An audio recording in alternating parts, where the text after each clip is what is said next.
Hello everyone, welcome back to my channel. Now we will solve question number 1 of exercise 7.2. So question number 1 में क्या कह रहे? Tell what is the profit or loss in the following transaction. Also find the profit person or loss person in each case. Means इस question में आपको कितना profit हो रहा है या कितना लॉस हो रहा है वो बताना है, और अगर प्रॉफिट हो रहा है तो आपको प्रॉफिट परसेंट बताना है, अगर लॉस हो रहा है तो आपको लॉस परसेंट बताना है. Okay, so now let's solve the first part. First part में क्या कह रहे? A gardening shares bought for ₹250 and sold for ₹325. ठीक है, कोई गार्डनिंग शेयर्स है. शेयर मीन्स होता है सीजर या कैंची, ठीक है, जो कि गार्डनिंग के लिए यूज होता है. तो वो खरीदा गया है कितने में? ₹250 में, और उसे बेचा गया है कितने में? ₹325 में. ठीक है, तो जिस रुपीस में खरीदा गया है, ठीक है, जितने में हमने खरीदा वो क्या हुआ? कॉस्ट प्राइस हुआ. जितने में हमने परचेज किया वो कॉस्ट प्राइस हुआ, और जितने में हमने बेचा वो सेलिंग प्राइस हुआ. ठीक है, सो यहां पे कॉस्ट प्राइस क्या हो जाएगा? कॉस्ट प्राइस या सीपी कितना हुआ यहाँ पे? ₹250. ओके, इतने में हमने परचेज किया. जितने में हम परचेज करते हैं वो होता है कॉस्ट प्राइस, एंड जितने में हम बेचते हैं वो होता है सेलिंग प्राइस. ठीक है, और सेलिंग प्राइस क्या हो गया यहाँ पे? सेलिंग प्राइस यानी कि एसपी इज इक्वल टू ₹325. ठीक है, कॉस्ट प्राइस 250 है एंड सेलिंग प्राइस 325 है. ठीक है, मींस हमको ये देखने से ही लग रहा है कि सेलिंग प्राइस जो है ज्यादा है कॉस्ट प्राइस से. ठीक है, अगर सेलिंग प्राइस कॉस्ट प्राइस से ज्यादा है इसका मतलब प्रॉफिट हुआ है. So let's take a example for this. मान लीजिए हमने कोई पेन जो है वो ₹20 में खरीदा. ठीक है, तो उस पेन का कॉस्ट प्राइस क्या हो गया? ₹20 हो गया, और उस पेन को हमने ₹25 में बेचा, तो उसका सेलिंग प्राइस क्या हो गया? 25 हो गया. ठीक है, हमने ₹20 में खरीदा और ₹25 में बेच दिया, तो उसका सेलिंग प्राइस कितना हो गया? ₹25. कॉस्ट प्राइस हो गया 20, मीन्स हमें ₹5 का प्रॉफिट हुआ. ठीक है, तो प्रॉफिट के लिए हमने क्या किया? एसपी माइनस सीपी किया. ठीक है, क्योंकि एसपी बड़ा है. प्रॉफिट के केस में क्या हो जाएगा? एसपी ज्यादा होता है, तो एसपी बड़ा है, तो इसीलिए हमने एसपी में से सीपी को माइनस किया. तो जब हम एसपी में से सीपी को माइनस करेंगे तो हमें पता चल जाएगा कि प्रॉफिट कितना हुआ. ठीक है, तो जब हमने एसपी में से सीपी को माइनस किया तो ₹5 हुआ, तो यही हमारा प्रॉफिट है. तो सेम चीज हमें यहाँ पे भी करना है कि प्रॉफिट निकालने के लिए हम लोग क्या करेंगे? Selling price minus cost price करेंगे. ठीक है, क्योंकि सेलिंग प्राइस ज्यादा है as compare to cost price, इसलिए यहाँ पे प्रॉफिट हुआ है. ठीक है, एंड प्रॉफिट निकालने के लिए हम लोग selling price minus cost price करेंगे. ठीक है, क्योंकि सेलिंग प्राइस ज्यादा है तो बड़े में से छोटे को माइनस करेंगे, तो इसीलिए हम यहाँ पे प्रॉफिट निकालेंगे. तो प्रॉफिट क्या आएगा यहाँ पे? तो सबसे पहले तो हम ये लिखेंगे कि selling price greater than cost price. ठीक है, selling price greater than cost price, तो इसका मतलब क्या हुआ? प्रॉफिट हुआ. Selling price greater than cost price, तो इसका मतलब हुआ देयरफॉर प्रॉफिट. ठीक है, इसका मतलब क्या हुआ कि प्रॉफिट हुआ, और प्रॉफिट का फॉर्मूला क्या होता है? Profit equal to selling price minus cost price. Okay, selling price minus cost price क्यों किया? क्योंकि सेलिंग प्राइस इस केस में बड़ा है. तो जब हम इसको माइनस करेंगे तो 325 में से हमें 250 माइनस करना है. तो 325 में से अगर हम 250 माइनस करेंगे तो ये आएगा 75. ठीक है, तो ये आ जाएगा ₹75. ठीक है, तो ₹75 हमारा आ गया प्रॉफिट. सो ₹75 हमारा यहाँ पे आ गया प्रॉफिट. ठीक है, अब हमसे प्रॉफिट पूछा था, तो इस पार्ट में क्या हो रहा है? प्रॉफिट हो रहा है, तो हमने बता दिया कि प्रॉफिट आ गया, प्रॉफिट ₹75 आ गया. अब यहां से आप आपसे पूछा जा रहा है प्रॉफिट परसेंट और लॉस परसेंट, मींस आपको प्रॉफिट परसेंट बताना है या लॉस परसेंट बताना है, ठीक है। तो यहाँ पे क्योंकि प्रॉफिट हो रहा है तो हम प्रॉफिट परसेंट ही बताएंगे। सो प्रॉफिट परसेंट का फॉर्मूला क्या होता है, profit percent is equal to profit means जितना प्रॉफिट हुआ है किस पे, सीपी पे, कॉस्ट प्राइस पे, जो भी हम प्रॉफिट या लॉस हम कॉस्ट प्राइस पे ही निकालते हैं, तो profit upon CP into 100। Okay, तो ये प्रॉफिट परसेंट का फॉर्मूला है। तो जब हम इसे सॉल्व करेंगे तो प्रॉफिट कितना आया हमारा, 75 रुपीज हमारा प्रॉफिट है, तो हमने 75 रुपीज लिख दिया। एंड कॉस्ट प्राइस हमारा क्या है, कॉस्ट प्राइस हमारा 250 है, तो हमने नीचे 250 लिख दिया इंटू 100। ओके, जब ये फिर उसके बाद हम इसे सॉल्व करेंगे, 0 से 0 कैंसिल हो जाएगा, 5 2 जा 10, 5 5 जा 25 एंड 5 1 जा 5, 5 1 जा 5 एंड 5 5 जा 25, तो ये आ गया 30%। So this will be 30%। Okay, so हमारा प्रॉफिट परसेंट कितना आ गया, 30%, एंड प्रॉफिट हमारा कितना हुआ, 75 रुपीज। तो यही हमसे क्वेश्चन में पूछा गया था, प्रॉफिट हमारा हुआ 75 रुपीज का एंड प्रॉफिट परसेंट कितना आया, 30%। Now the next part, now B part. B part में क्या कह रहे, a refrigerator bought for rupees 12,000 and sold at rupees 13,000। Okay, कोई रेफ्रिजरेटर है उसे खरीदा गया है 12,000 में, मींस 12,000 उसका कॉस्ट प्राइस हुआ क्योंकि 12,000 पे वो खरीदा गया है, and sold at rupees 13,500 means 13,500 में बेचा गया है, मींस 13,500 सेलिंग प्राइस हुआ।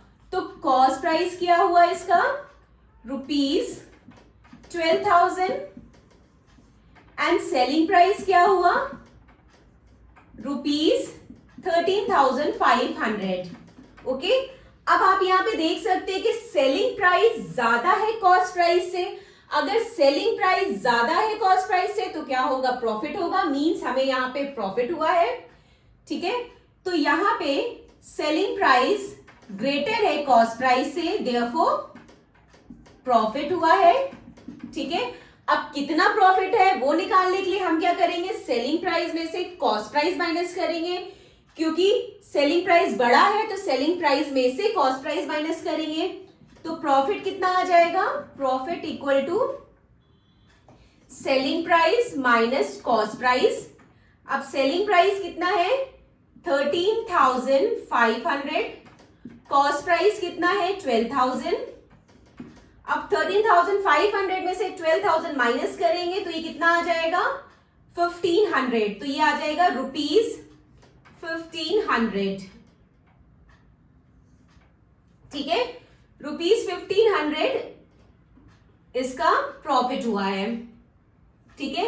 अब क्योंकि यहां पे प्रॉफिट हुआ है तो हमें क्या निकालना है, प्रॉफिट परसेंट। अगर लॉस होता तो हम लॉस परसेंट निकालेंगे, बट हम यहाँ पे प्रॉफिट हुआ है तो हम प्रॉफिट परसेंट निकालेंगे।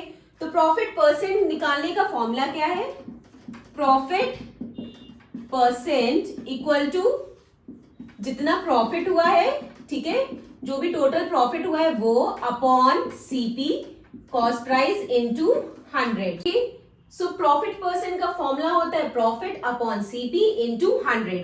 प्रॉफिट कितना हुआ है 1,500 का, तो 1,500 हमने यहाँ पे लिख दिया, अपॉन सीपी कितना है 12,000, तो यहाँ पे 12,000 लिख दिया इनटू 100।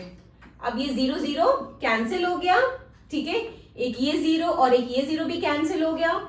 अब ये 2 के टेबल 2 6 जा 12 एंड ये 2 7 जा 14, 2 5 जा 10, फिर उसके बाद ये 3 2 जा 6, 3 2 जा 6 एंड 3 5 जा 15, तो ये कितना आ गया 25/2। ओके, तो ये 25/2 को हम क्या कर देंगे, डिवाइड।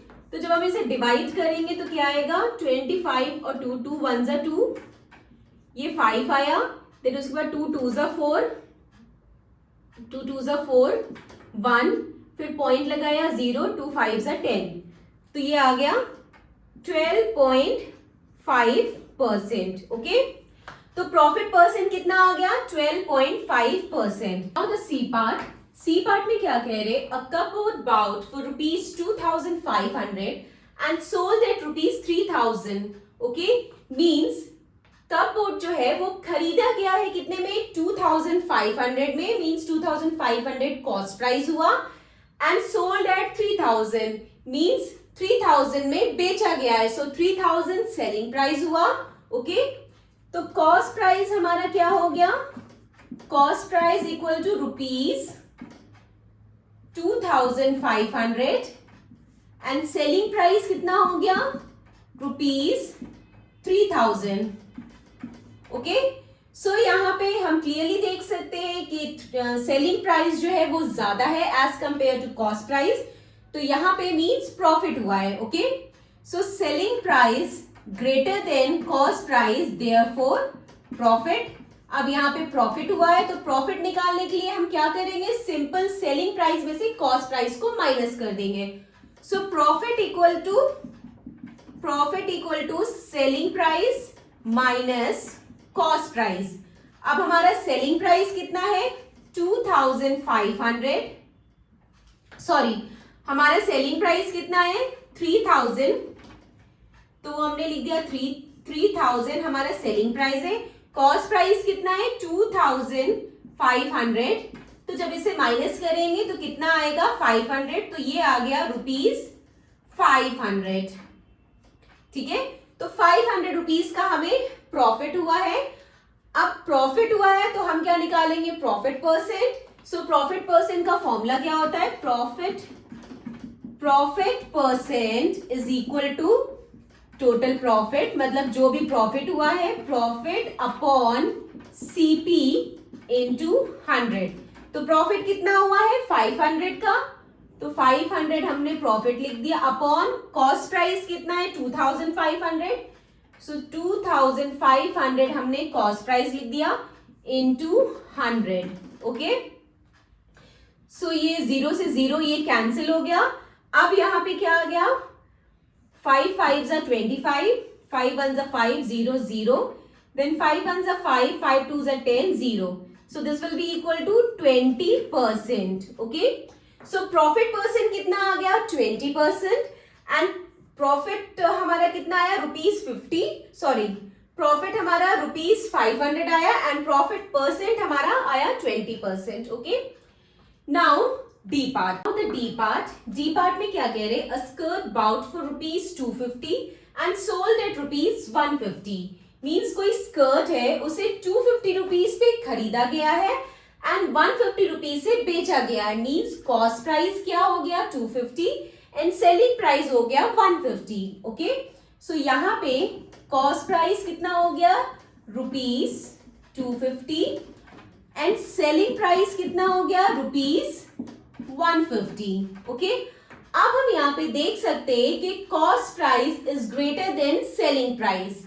ठीक है, मीन्स जितने में खरीदा वो ज्यादा बड़ा है एज कंपेयर टू जितने में बेचा. ठीक है, तो कॉस्ट प्राइस यहाँ पे ज्यादा है as compare to selling price. इसका मीन्स लॉस हुआ.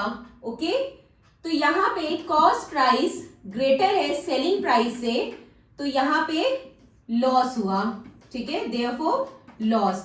अब लॉस निकालने के लिए क्या फॉर्मूला है? क्योंकि यहाँ पे प्रॉफिट निकालने के लिए हम लोग क्या करते थे? Selling price minus cost price करते थे, क्योंकि प्रॉफिट में सेलिंग प्राइस ज्यादा होता था. बट यहाँ पे कॉस्ट प्राइस ज्यादा है, तो कॉस्ट प्राइस ज्यादा है तो इसीलिए हमने यहाँ पे क्या किया? Cost price minus selling price. क्योंकि यहाँ पे कॉस्ट प्राइस ज्यादा है, कॉस्ट प्राइस बड़ा है, तो हम कॉस्ट प्राइस में से सेलिंग प्राइस को माइनस करेंगे. तो ये कितना आएगा? कॉस्ट प्राइस हमारा कितना है? 250 एंड सेलिंग प्राइस हमारा कितना है? 150. तो ये कितना आ गया? रुपीज. ये हमारा आ गया